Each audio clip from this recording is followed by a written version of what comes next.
فلا صدق ولا صلى ولكن كذب وتولى صدق الله العظيم. قال النبي صلى الله عليه وسلم: أول ما يحاسب به العبد يوم القيامة الصلاة، أو كما قال عليه الصلاة والتسليم. আল্লাহ পাক কোরআনে কারীমের মধ্যে বলছেন, ফালা সাদাকা ওয়ালা সাল্লা ওয়ালাকিন কাযযাবা ওয়া তাওয়াল্লা সুম্মা যাহাবা ইলা আহলিহি ইয়াতামাত্তা আওলা লাকা ফাআওলা সুম্মা আওলা লাকা ফাআওলা। আল্লাহর হাবিব সাল্লাল্লাহু আলাইহি ওয়াসাল্লাম হাদিসের মধ্যে কি বলছেন? আউয়ালু মা ইউহাসাবু বিল আবদি ইয়াওমাল কিয়ামাতিস সালাত। কিয়ামতের দিন, আচ্ছা কিয়ামত হবে আমাদের সবারই একই আছে তো নাকি? তো কিয়ামত হবে এই কথাটা যদি আমাদের ইয়াকিন আছে, এই কথাটা যদি আমরা বিশ্বাস করি, তাহলে আমরা নামাজ কেন পড়ব না? কোরআন সত্য, এটা আমরা মানি, হাদিস সত্য, এটা আমরা মানি। কিন্তু একটা মানুষ যখন এগুলো সত্য জানার পরেও, সত্য বোঝার পরেও যেটা আমল করে না, তার মানে কি? তার ইমানের কমজোরি আছে। সে জানে যে নামাজ পড়তে হবে, সে জানে যে রোজা রাখতে হবে, সে জানে হজ করতে হবে, সে জানে যাকাত দিতে হবে, তারপরেও করে না। তার মানে কি? আল্লাহ রাব্বুল আলামিন কোরআনে কারীমের মধ্যে কি বলছেন? ফালা সাদাকা, সে বিশ্বাস করেনি, ওয়ালা সাল্লা, সেই জন্য সে নামাজ পড়েনি। এই আয়াতটা কাফিরদের জন্য হতে পারে যে আল্লাহ সুবহানাহু ওয়া তাআলা তো সেই জায়গায় এরকম বলতে পারতেন যে ফালা সাদাকা ওয়ালা আমানা, তারা বিশ্বাস করেনি, তারা বিশ্বাস করেনি, সেই জন্য তারা ঈমান নিয়ে আসেনি। আল্লাহ সুবহানাহু ওয়া তাআলা ডাইরেক্ট বলছেন যে ফালা সাদাকা, সে বিশ্বাস করেনি, ওয়ালা সাল্লা, তার নামাজ পড়েনি। তাহলে বিশ্বাসের পরে পরেই নামাজের কথাটা আসছে। আল্লাহ সুবহানাহু ওয়া তাআলা হাবিব কি বলছেন?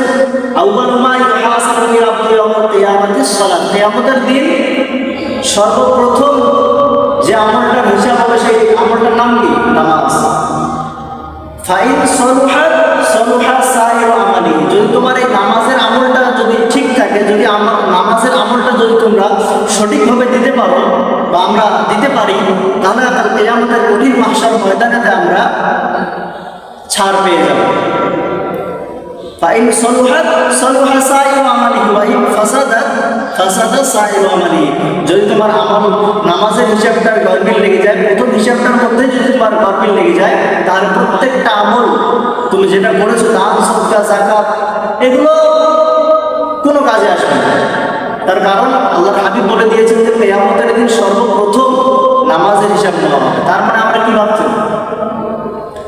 আমরা এমন মানুষ আছি টাকার জোরে, হ্যাঁ, নিজেকে মনে করি যে টাকা সদকা করবো, গুনাহ মাফ হয়ে যাবে, দান সদকা করবো, গরিব মিসকিনকে খেতে দেবো, এগুলো করলে আমার গুনাহ মাফ হয়ে যাবে, আল্লাহ সুবহানাহু ওয়া তাআলা আমাকে মাফ করে দেবেন। এটা ভুল ধারণা।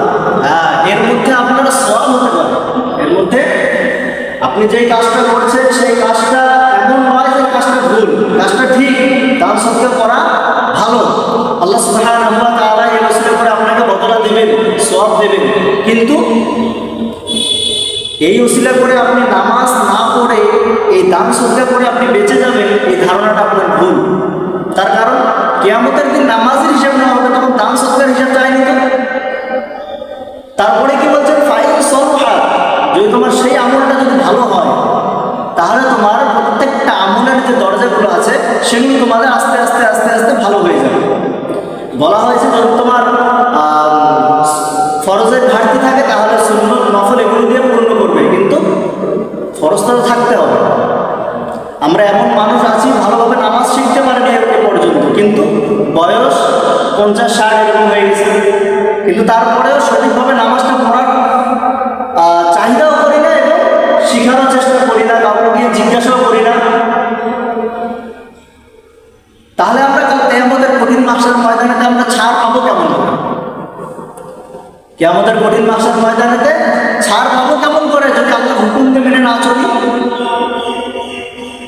আল্লাহ পাক আমাদের সকলকে 5 ওয়াক্ত নামাজ, কমসে কম 5 ওয়াক্ত, এমনি তো তাহাজ্জুদের নামাজ আছে, ইশরাকের নামাজ আছে, সেগুলো তো এই নামাজগুলো যখন আপনি ধরবেন, তখন আস্তে আস্তে আস্তে আস্তে যখন আল্লাহ সুবহানাহু ওয়া তাআলা আল্লাহর ভয় অন্তরের মধ্যে চেপে যাবে, তখন সেই নফলি আমলগুলো আপনার অটোমেটিক করার ইচ্ছা জাগবে। কিন্তু আপনি যদি 5 ওয়াক্ত নামাজই সঠিকভাবে পড়ার চান্স না পান বা পড়ার আগ্রহ তৈরি না হয়, তাহলে বাকি নামাজগুলো পড়ার আগ্রহ অত সহজে আসবে না। সেই জন্য আমরা সকলে চেষ্টা করি কমসে কম 5 ওয়াক্ত নামাজ। আমরা যারা কাজ করি এখানে ওখানে, তারা এতটুকু চেষ্টা করব মাগরিবের নামাজ, ঈশার নামাজ, ফজরের নামাজ, এই 3 ওয়াক্ত তো আমরা বাড়িতে থাকি।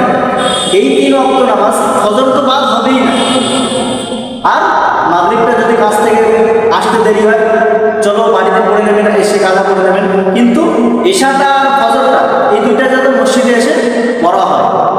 আর বাকি যে মাঝখানে যে নামাজগুলো আছে, জোহর এবং আসর, এগুলো কাজা পড়ে নেওয়ার চেষ্টা করবেন প্রত্যেক দিন এসে কাজাগুলো পড়ে নেবেন। যখন আপনার এই মনোভাব, এই চিন্তাধারা তৈরি হবে যে না, আমাকে নামাজ বাদ দেওয়া যাবে না, নামাজ ছুটা যাবে না, নামাজ ছুটলে আমার জান্নাত পাওয়া মুশকিল, তাহলে আপনার অটোমেটিক আমল করার আগ্রহ তৈরি হবে। আল্লাহ সুবহানাহু ওয়া তাআলা অটোমেটিক আমল করার আগ্রহ তৈরি করে দেবেন ইনশাআল্লাহ। তো আমার নিজে আগে চেষ্টা করতে হবে, নিজের চাহিদা বাড়াতে হবে যে আমাকে নামাজ পড়তে হবে। আল্লাহর হাবিব সাল্লাল্লাহু আলাইহি ওয়াসাল্লাম এসে আপনাকে বলবেন না যে নামাজ পড়ো। আল্লাহ সুবহানাহু ওয়া তাআলা এসে বলবেন না যে তুমি নামাজ পড়ো। আল্লাহর হাবিব সাল্লাল্লাহু আলাইহি ওয়াসাল্লাম কেমন করে নামাজ পড়তে হবে সেটা বলে দিয়েছেন, দেখিয়ে দিয়ে গিয়েছেন। আল্লাহ রাব্বুল আলামিন হুকুম করে দিয়েছেন, ওয়াকিমুস সালাত ওয়া আতুজ যাকাত, নামাজ কায়েম করো।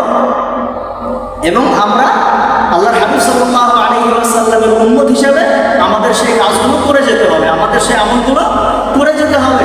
তাহলে কাল কিয়ামতের কঠিন মাহশারের ময়দানেতে নবী করিম সাল্লাল্লাহু আলাইহি ওয়াসাল্লাম যখন আমাদের সুপারিশ করবেন, তখন আমাদের আসানি হয়ে যাবে। যদি আমরা নামাজ না পড়ি, রোজা না রাখি, আর কাল কিয়ামতের কঠিন মাহশার ময়দানেতে আমরা আশা করবো যে নবী করিম সাল্লাল্লাহু আলাইহি ওয়াসাল্লাম আমার সুপারিশ করবেন, এটা হতে পারে না। আগে তোমাকে নামাজ ঠিক রাখতে হবে, মানুষের সঙ্গে ভালো ব্যবহার করতে হবে, মানুষের সঙ্গে সৎ ব্যবহার করতে হবে। আগে তোমার এই আখলাকগুলো থাকতে হবে, যে আখলাকগুলো নবী করিম সাল্লাল্লাহু আলাইহি ওয়াসাল্লাম করে গিয়েছেন, দেখিয়ে দিয়ে গিয়েছেন, সেই আমলগুলো আমাদের আগে করতে হবে। তাহলে আমরা কিয়ামতের দিন ছাড় পাবো। তো আমরা সকলেই চেষ্টা করব, আমরা সকলেই কমসে কম 5 ওয়াক্ত নামাজ জামাতের সহিত আসার চেষ্টা করব। আর আমি বলেছিলাম যারা কাজে যাও প্রত্যেক দিন, দিনে যাও দিনে আসো, জোহর আসর বাড়িতে পড়ে নেবেন, মাগরিব ঈশা ফজর এই 3টা নামাজ যাতে মসজিদে আসা হয় ইনশাআল্লাহ। তো আমরা সকলেই চেষ্টা করবো ইনশাআল্লাহ যে এই 3 ওয়াক্ত নামাজ মসজিদে এসে পড়বো ইনশাআল্লাহ। আল্লাহ সুবহানাহু ওয়া তাআলা আমাদের সকলকে বেশি বেশি করে শোনা এবং বলার থেকে আমল করার তৌফিক দান করুন। আমিন। ওয়া আখিরু দাওয়ানা আলহামদুলিল্লাহ।